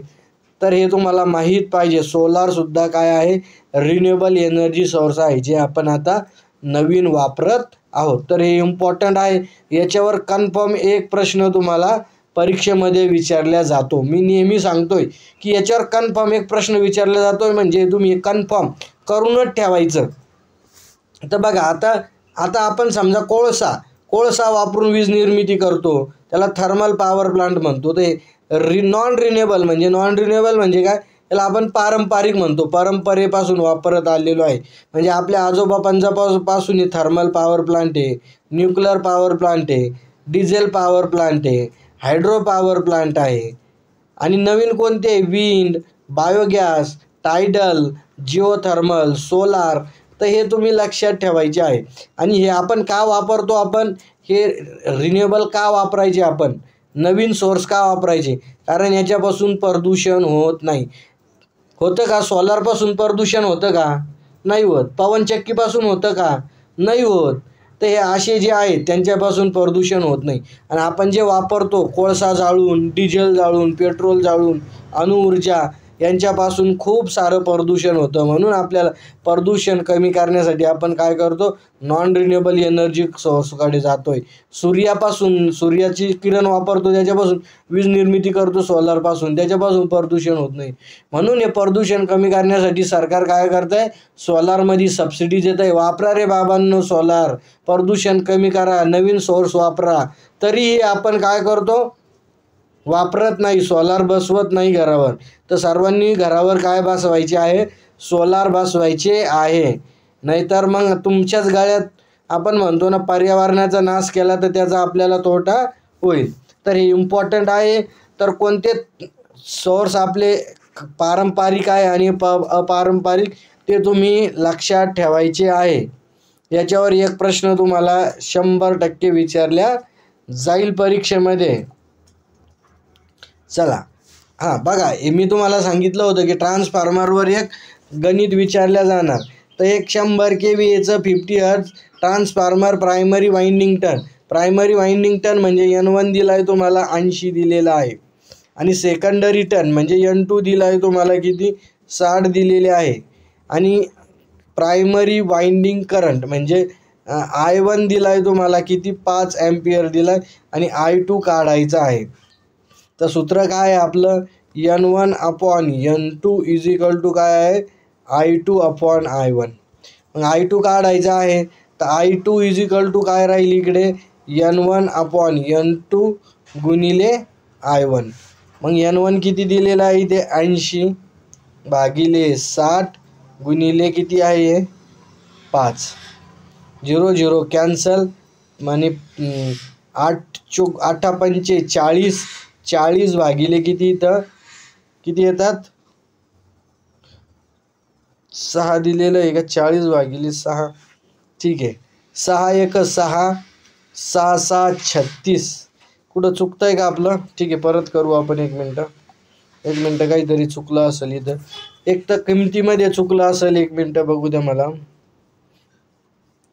प्रायमरी वाइंडिंगचे टर्न N1 दिले किती? 80. N2 किती सांगितलं आहे? 60. आणि primary winding current A1 I1 किती दिला आहे? 5. तर I2 काढायचा आहे. तर N1/N2 is equal to I2/I1. N1 किती? 80 भागिले किती? 60. आणि इथं काय दिलं आहे त्यांनी? I1 गुणिलेमध्ये 5 येईल. आणि इथं किती येतं आहे? 8 पंचे 40 म्हणजे 400 भागिले 60. 0 0 कॅन्सल. ठीक आहे. 6 1 6, 6 6 36, 6 पॉईंट समथिंग. ठीक आहे. इथं थोडं कॅल्क्युलेशनमध्ये थोडं किमतीमध्ये थोडे हे दिलेले आहे म्हणून इथं ऑप्शनमध्ये प्रॉब्लेम. तर इथं I1च्या ऐवजी इथं I2 घ्या. I2 इज इक्वल टू 5 घ्या आणि I1 काढा. असं तो करेक्ट उत्तर येईल मग त्याचं. तर इथं N1 किती दिलेला आहे? इथं 80 दिला आहे. आणि N2 जो आहे तर तो दिलेला आहे तुम्हाला 60. आणि इथं I2 दिलेला आहे 5. तिथं I1 घेतला आहे ना, तर इथं I2 5 आहे. तर I1 काढायचा आहे तुम्हाला. काय काढायचं आहे? I1 काढायचं आहे. मग I1 जर काढायचा असेल तुम्हाला तर सूत्र काय आहे? N1/N2 is equal to I2/I1. आणि मग I1 काढायचा तर हा I1 इकडे घ्यायचा, हे इकडं जातील. म्हणजे I2 गुणिले काय येईल? I2/I1 N1. म्हणजे इथं किती गेले? 5 गुणिले I2 किती आहे इथं? 60 भागिले 80. 0 0 कॅन्सल आणि 6 पंचे 30, 30 भागिले किती इथं 8, 8 त्रिक 24. ठीक आहे, पॉईंटमध्येच येतं इथं. थोडं कॅल्क्युलेशन इथं ऑप्शनमध्येच आपण थोडं हे दिलेलं इथे. तर असं गणित येतं तुम्हाला लक्षात ठेवा, त्याच्यामुळं हे इम्पॉर्टंट आहे इथे. इतकं लक्षात ठेवा की अशा प्रकारचं गणित तुम्हाला परीक्षेमध्ये विचारल्या जाईल. इथं किमती थोड्या आपण चेंजेस केलेले आहे फास्टमध्ये तयार केले. जो क्वेश्चन तयार केला आहे तर किमती व्यवस्थित बघितल्या नाही, त्याच्यामुळं पॉईंटमध्ये उत्तर येतं आहे. तर इथं पॉईंटमध्ये नाही येणार उत्तर तुमचं. तर असं गणित असतं. या अशा टाईपचं एक गणित तुम्ही सॉल्व करायचं. कन्फर्म एक गणित 100% एक गणित तुम्हाला परीक्षेमध्ये याच्या टाईपचं विचारलं जाणार. चला, नेक्स्ट क्वेश्चन तुमच्यासाठी काय आहे बघा. इथं नेक्स्ट क्वेश्चन काय, a copper wire has a resistance 1 ohm and area are 1 mm². Then resistivity म्हणजे ठराविक रोध काढायचा आहे, म्हणजे R = ρL/A. तर त्यांनी काय दिलं, L एक दिलेला आहे आणि एरियासुद्धा एक दिलेला आहे. तर मग रो किती येईल, त्यांनी हे सांगितलेलं आहे की रो किती येऊ शकतो. तर रो पण इथं जनरली लक्षात घ्या की हा त्यांनी काय सांगितलं आहे की रेजिस्टिव्हिटी किती असेल इथं येईल. तर जनरली लक्षात घ्या की त्याचा इथं उत्तर काय असेल, 1 ओहम. चला, आणि सिम्बॉल अजून एक क्वेश्चन इम्पॉर्टंट त्याच्यात ॲड करा. सिम्बॉल सर्व करून टाकायचे तुम्ही. सिम्बॉल्स इम्पॉर्टंट आहे, सर्वांनी सगळे सिम्बॉल करायचे आहे. हा सिम्बॉल ओळखायचा आहे कशाचा आहे, तर हा सिम्बॉल ओळखायचा आहे तुम्हाला कशाचा आहे. तर हा सिम्बॉल जो दिलेला आहे तर हा सिम्बॉल कशाचा आहे, प्लग आणि सॉकेटचा सिम्बॉल आहे. कशाचा आहे, प्लग आणि सॉकेट. तर हे सगळे सिम्बॉल्स बघून घ्यायचे. सिम्बॉलवर एक प्रश्न कन्फर्म तुम्हाला परीक्षेमध्ये विचारल्या जाईल. नंतरचा क्वेश्चन बघा इथं, the primary causes of power loss in a transmission line is a due to. म्हणजे ट्रान्समिशन लाईनमध्ये पॉवर लॉस होण्याचे प्राथमिक कारण कोणते. तर इथं काय आहे, उष्णता तर नाही, इथं रेजिस्टन्समुळं काय होतो, लॉस होतो. त्याच्यामुळं प्रायमरी कारण रेजिस्टन्स आहे ते, हे लक्षात ठेवायचं इथे. चला, नेक्स्ट क्वेश्चन बघा, which device is a use ground electrical charge from the circuit. म्हणजे विद्युत मंडळामधील चार्ज प्रभार जमिनीत पाठवण्याचे काम कोण करतो. तर इथं काय, अर्थिंग स्विच काय करतो, अर्थिंग स्विच. तर अर्थिंग स्विच काय करतो, समजा बघा आपल्याला एखादं काम करायचं असेल तर आपण काय करतो, अर्थिंग स्विच काय करतो, क्लोज करून टाकतो. म्हणजे अर्थिंग स्विच क्लोज केल्यामुळं काय होतं, ते ग्राउंडिंगला सर्व चार्ज चालले जातात आणि आपल्याला शॉक बसत नाही. मग बाकीचे याचे फंक्शन बघू आपण फ्यूजचं. तर फ्यूज काय करेल, ओव्हरलोड आणि शॉर्ट सर्किटपासून प्रोटेक्शन करेल. सर्किट ब्रेकरसुद्धा ओव्हरलोड आणि शॉर्ट सर्किटपासून प्रोटेक्शन करेल. आयसोलेटर, तर आयसोलेटर हा काय करेल, तर आयसोलेटर हा सर्किटला आपल्याला जेव्हा मेंटेनन्स करायचा असेल, समजा हे एक इकडे सर्किट आहे आणि हे इकडे सर्किट आहे, तर आयसोलेटर काय करेल, समजा आयसोलेटर कुठं बसवतो आपण, हे पोल आहे समजा, तर इथून RYB 3 फेज येत आहे आणि इकडं RYB असे आपले 4 फेज आहे गृहीत धरा. मग इथं काय केलेलं असतं, इथं एक DP असते आणि इथं एक आयसोलेटर लावलेलं असतं. म्हणजे तो आयसोलेटर काय करतो, हे जे 3 फेज आहे RYB, तर याला इकडे जर मेंटेनन्स करायचा असेल तर इथून काय करतो, तो ब्रेक करून टाकतो, म्हणजे इकडे पॉवर जात नाही. त्याच्यामुळं आपण हे आयसोलेटर वापरतो. आणि आयसोलेटर नेहमी नो लोडवर वापरतो आपण. कशावर, नो लोडवर. ते पण लक्षात ठेवायचं. Isolator are design on a no load condition. आणि रिले काय करतो, relay is a device which is a transfer signal to circuit breaker. म्हणजे सर्किट ब्रेकरला सिग्नल पाठवण्याचं काम काय करतो, रिले हा करत असतो. नेक्स्ट क्वेश्चन बघा, what is the number of parallel path in wave winding in DC machine. हा सुद्धा नेहमी प्रश्न परीक्षेत विचारला जातो की व्हेव वाइंडिंग, एक असते व्हेव आणि एक असते कोणती, लॅप वाइंडिंग. तर याच्यामधला फरक आपल्याला माहीत असणं गरजेचं आहे. तर व्हेव वाइंडिंगमध्ये त्यांनी सांगितलं आहे की पॅरलल पाथ किती असतात. तर नेहमी लक्षात ठेवा की व्हेव वाइंडिंगमध्ये नेहमी 2 पॅरलल पाथ असतात. तर इथं आपण डिफरन्स दिलेला आहे बघा, इथं एक लॅप वाइंडिंग. तर ह्या अशा प्रकारची ही जी दिलेली वाइंडिंग, तर एक ही लॅप वाइंडिंग आणि वेव्ह वाइंडिंग दिलेले आहेत. तर ह्या वाइंडिंग अशा असतात. तर त्यांनी सांगितलेले लॅप वाइंडिंग आणि वेव्ह वाइंडिंग. तर लॅप वाइंडिंग ही कशासाठी वापरली जाते मेन, तर हाय करंटसाठी वापरली जाते आणि लो व्होल्टेज. आणि वेव्ह वाइंडिंग काय केली जाते, हाय व्होल्टेज आणि लो करंट. हा प्रश्न नेहमी परीक्षेत विचारला जातो, त्याच्यामुळे लक्षात ठेवा. लॅप वाइंडिंग कशासाठी, हाय करंट आणि लो व्होल्टेज, आणि वेव्ह वाइंडिंग हाय व्होल्टेज आणि लो करंटसाठी वापरली जाते. आणि नंबर ऑफ पॅरलल पाथ, तर याच्यात जे असते हे बघा या point, number of parallel path. तर लॅप वाइंडिंगमध्ये काय असतं, ए इज इक्वल टू काय असतं, पी असतं. आणि याच्यामध्ये काय आहे, ए इज इक्वल टू 2 असतं. तर हे दोन मेन फरक तुम्ही लक्षात ठेवायचे, बाकीचे नाही पण लक्षात ठेवले तर चालेल. नेक्स्ट क्वेश्चन बघा. इथं यांनी सांगितलेलं इलेक्ट्रिकल डिग्री बरोबर काय. आता काही क्वेश्चन असे असतात की तुम्हाला त्याच्याशी संबंध नाही आहे, पण काही क्वेश्चन पाठ करा. इलेक्ट्रिकल डिग्री बरोबर फाय ई, म्हणजे इलेक्ट्रिकल डिग्री बरोबर काय आहे, असं सूत्र आहे त्याचं, P/2 गुणिले किती, 360 डिग्री गुणिले किती, 360 नाही, मेकॅनिकल डिग्री गुणिले फाय एम. तर हे सूत्र तुम्ही लक्षात ठेवायचं. तर या सूत्रानुसार जर कॅल्क्युलेट केलं आपण, तर त्याचं आन्सर काय येतं, इलेक्ट्रिकल डिग्री बरोबर 180 गुणिले काय आहे इथं, मेकॅनिकल डिग्री. हे तुम्ही इथं लक्षात ठेवायचं आहे. काही गोष्टी पाठ करा किंवा हे सूत्र तुम्ही पाठ करा. इथं एखाद्या वेळेस तुम्हाला सूत्र देऊ शकतात की मेकॅनिकल डिग्री हे 180 आहे आणि 4 पोल आहे, एका जनरेटरचे 4 पोल आहे आणि मेकॅनिकल डिग्री किती आहे, 180 आहे. तर इलेक्ट्रिकल डिग्री किती असेल, तर हे सूत्र वापरून तुम्ही काढू शकता. इथं काय 4 ठेवायची किंमत पोल बरोबर, इथं 2 गुणिले मेकॅनिकल डिग्री 180 आहे. तर इलेक्ट्रिकल डिग्री किती येईल मग, इलेक्ट्रिकल डिग्री 2 2 2 4 म्हणजे 8 2 18 2 36 म्हणजे 360. इलेक्ट्रिकल डिग्री किती येईल मग, 360. असं पण तुम्हाला गणित विचारल्या जाऊ शकतं किंवा हे असं सूत्र विचारल्या जाऊ शकतं, त्याच्यामुळं लक्षात ठेवायचं आहे तुम्ही. Very important.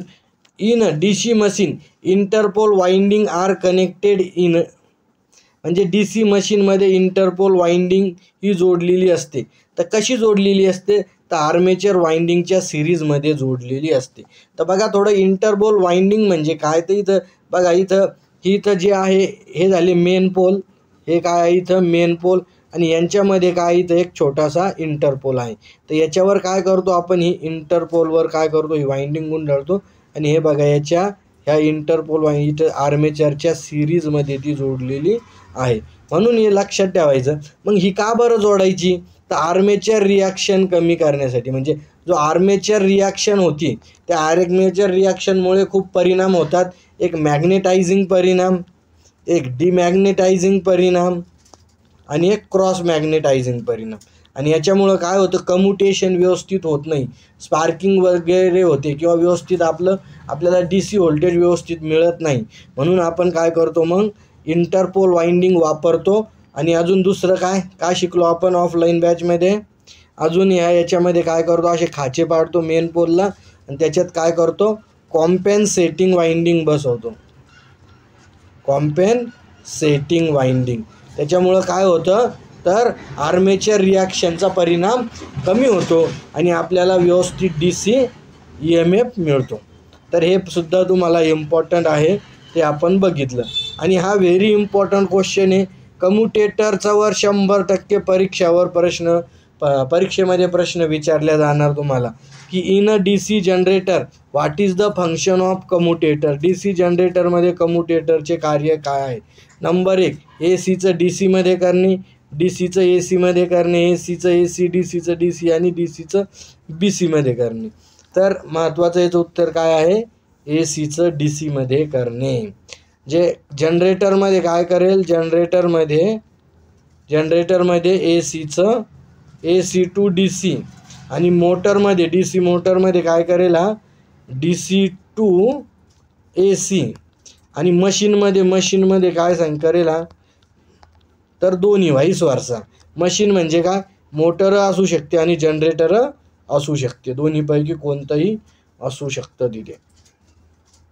चला नेक्स्ट क्वेश्चन तुमच्यासाठी इम्पॉर्टंट आहे. आपण जनरेटर बघितलं म्हणून याच्यावर सुद्धा एक प्रश्न तुम्हाला परीक्षेत विचारला जातो. आता मी नेहमी सांगितलं आहे तुम्हाला की याच्या पार्टवर एक प्रश्न आणि त्यांच्या फंक्शन. पार्ट कोणत्या मटेरियलपासून बनलेला आहे किंवा त्याचं कार्य काय आहे याच्यावर एक प्रश्न कन्फर्म विचारला जाणार असं मी सांगितलं आहे सरांनी.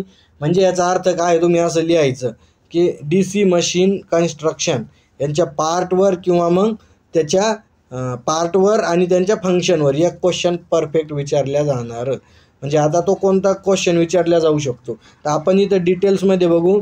बघा इथे फ्रेम सगळ्यात वरती ही काय आहे, फ्रेम आहे. तर फ्रेम कोणत्या मटेरियलपासून बनलेली असते, कास्ट आयर्नपासून बनलेली असते.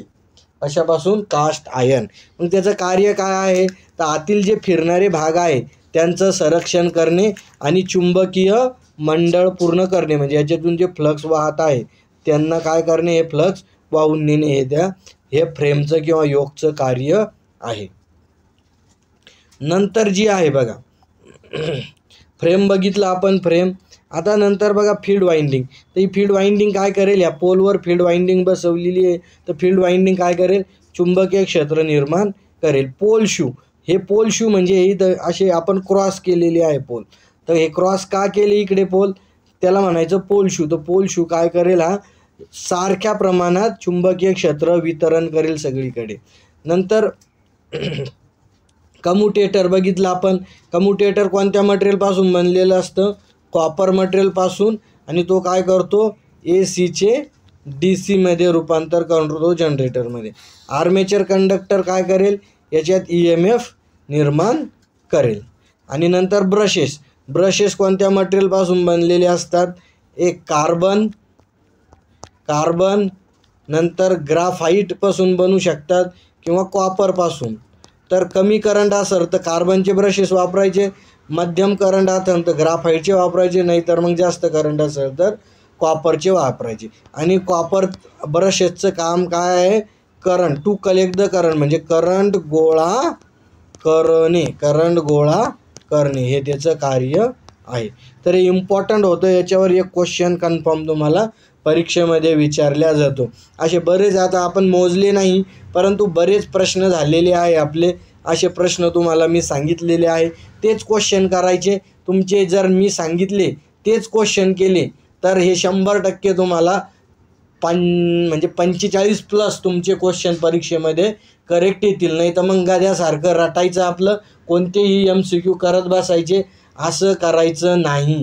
जे काय येतं इथं मेन महत्त्वाचं म्हणजे जे परीक्षेत येतं आहे ते आपल्याला इथं शिकायचं आहे. त्याच्यामुळं याला आपण बूस्टर MCQ म्हटलेलो आहोत. आता इथं हा क्वेश्चन आहे, हा सुद्धा बेसिकचा आहे. तर 1 kWh बरोबर काय आहे, तर 1 kWh बरोबर काय आहे, इथं 860 किलो कॅलरी हे त्याचं उत्तर आहे. तर हे तुम्ही हे बेसिकचं पण लक्षात ठेवायचं तुम्ही. आलं लक्षात तुमच्या. तर हे होते आपल्यासाठी इम्पॉर्टंट MCQ. हे MCQ तुम्ही व्यवस्थित केले तर ह्या MCQ पासून तुम्हाला जवळपास आतापर्यंत आपण जे घेतलं आहे तर 25+ तुम्हाला कळाले असेल की कोणते MCQ 25+. हे जर MCQ मी जे व्यवस्थित सांगितलं आतापर्यंतच्या व्हिडिओमध्ये आणि ते केलं तुम्ही व्यवस्थित, मला फॉलो केलं, तर तुमचे आतापर्यंत याच्यामधून 25+ MCQ करेक्ट येतील एक्झाममध्ये. आलं लक्षात तुमच्या. अजून बाकीचे व्हिडिओमध्ये पण तुम्हाला सांगतो मी पुढचे, तर ते सुद्धा तुम्हाला मी इथं सांगणार आहे. त्याच्यामुळं व्यवस्थित करायचे. त्याच्यामुळं मी म्हणतो आहे तुम्हाला की घ्या बूस्टर, काय आहे, घ्या बूस्टर आणि व्हा महावितरणमध्ये मिस्टर. बऱ्याच विद्यार्थ्यांची कमेंट्स आली, सर आता परीक्षा आली, द्या आम्हाला बूस्टर आणि करा महावितरणमध्ये मिस्टर. तर आता ती वेळ आलेली आहे, तुम्हाला मी बूस्टरचे MCQ देतोय, बूस्टर MCQ देतोय. आता घ्या, मी म्हणेल तुम्हाला घ्या बूस्टरचे MCQ आणि व्हा तुम्ही महावितरणमध्ये मिस्टर. तर सगळ्यांनी व्यवस्थित करायचं आहे. मी ज्याप्रमाणे सांगितलेलं आहे, जसं की तुम्हाला सांगितलं की सिम्बॉलवर एक क्वेश्चन येणार, जॉईंट्सवर एक क्वेश्चन येणार, टूल्सवर एक क्वेश्चन येणार, ओमच्या नियमावर एक क्वेश्चन येणार, अजून कशावर सांगितलं मी असं डिटेल्समध्ये तुम्हाला प्रत्येक व्हिडिओमध्ये हे लिहून दिलं आहे मी, तर ते तसं लिहून घ्यायचं आणि ते व्यवस्थित त्या टाईपचे तुम्हाला काय करायचे आहे, क्वेश्चन करायचे आहे. 100% तुम्ही 45+ MCQ तुमचे परीक्षेमध्ये बरोबर येतील. ये फुलमाली सर का वादा है. आलं लक्षात तुमच्या? तर सर्वांनी व्यवस्थित अभ्यास करा. आता बाकीचा पार्ट आपण बघू थोड्या वेळाने. चला लवकरात लवकर सर्वांनी अभ्यास करायला सुरुवात करून टाका. आलं का लक्षात? काही प्रॉब्लेम असेल तर कमेंट्स करा, म्हणजे माझ्या पण लक्षात येत जाईल तुम्हाला की काही प्रॉब्लेम असेल तर. आणि आता व्यवस्थित आता आपण बूस्टर MCQ देतोय तुम्हाला, तर सर्वांनी व्यवस्थित अभ्यास करायचा आहे.